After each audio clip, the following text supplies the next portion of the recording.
everyone. Today we are talking about Brusho watercolor crystals, what they are, some precautions, and how and where you might want to use them. If you're new here, my name is Teresa. I'm a surface pattern designer and watercolor artist. Now before we get started, let me just say I purchased these with my own money. I don't have any connection with the company at all. I just saw them and thought they looked like fun, thought that would be a good thing to do a video on. Now they've been around for a long time, but for some reason I've just never come across them. So what are they? That's the first question. Really, they are just powdered watercolor ink. Just like watercolor inks that you may already be familiar with. They can stain anything fabric that they touch or paper. So these are powders, which means that they're going to be airborne a little more easily than some other paints. So it will get everywhere. The first time I painted with them, I really did not put anything over my table or anything like that. Tried to be careful with it, and still I found it everywhere. So just be aware of that. The second time I painted with them, I put my paper in a butcher's tray to try and contain that, and I really didn't see any difference at all. It was still all over my table, it still got on my floor, and I have a dark table, so I really couldn't see it, and I thought I had done a really good job of not spraying it everywhere. But when I took a paper towel and cleaned my table, there was quite a bit on my tabletop. But because my tabletop is laminate, you almost can't hurt this thing. It came right up, it didn't stain my tabletop or anything. But if you had raw wood, it might stain that. Now, as with any paints or solvents or anything like that, there are precautions. So the back of the box says to wear protective clothing. You don't want to inhale it or ingest it. The box also states that they're non-toxic. I bought the assorted pack of 12 colors, plus I ordered 2 extra colors. So I ordered Prussian blue and olive green that were not in the original set. We have lemon and then yellow, so 2 different yellows, lemon and yellow, orange, brilliant red, scarlet, purple, turquoise, ultramarine, Prussian blue, dark brown, black, leaf green, olive green, and emerald green. And I'm going to do what everyone else seems to do with these. Poke a hole in the top of this little canister so that you can use it like a little salt shaker. And then you just plug the hole with a little thumbtack.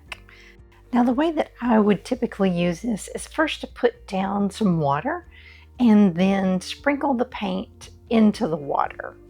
And when you do that, the paint crystals just explode when it hits the water. You can get a more dramatic effect by taking the cap off and sprinkling more crystals than what I'm doing here with this little hole in the top. Also, the amount of water that you use will affect it too. So if you really want explosive, lots of color, then use more water and more pigment. Some of the colors are really a mixture of multiple colors. All the greens that I have like some browns or yellows in them. This emerald green, as you see, it has more yellow. And the green is more of a blue green. So I just kind of made these little swatches just to see what the colors were like. Now the yellows are very similar to each other. There's only a slight difference in their hues. The reds, the 2 reds are very similar as well. And neither the yellows nor the reds have other colors in them for the most part. And if you take your brush, you can kind of smooth it out if you were going to use this for like a background or something like that. You could go ahead and smooth out some of the color and leave some of the grit. That would be a pretty cool background. But I'm really more interested in using it as texture for other artwork, like for flowers, for instance. So I took this little sunflower and thought it would be really neat to add texture to the center of the flower. So I've used brown and I've used black. And so the black, as you can see, has some blues in it too, which really turned out well. I tried both using a piece of paper, as you saw, to be very specific about where the crystals, where I place the crystals. And then I also tried the salt shaker method, and really I couldn't tell the difference between the two methods. It still kind of went everywhere.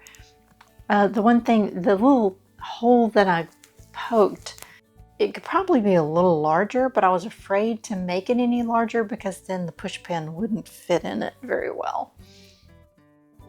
I'm even thinking maybe 2 or 3 holes in the top might be good as well.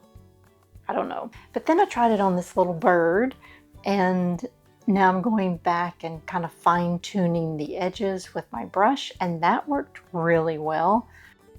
Instead of using it to paint the entire painting like I did with this bird, from now on, I think I'll just use regular watercolors like I did with the daisies and use Brusho for adding extra texture. But that's just a personal preference.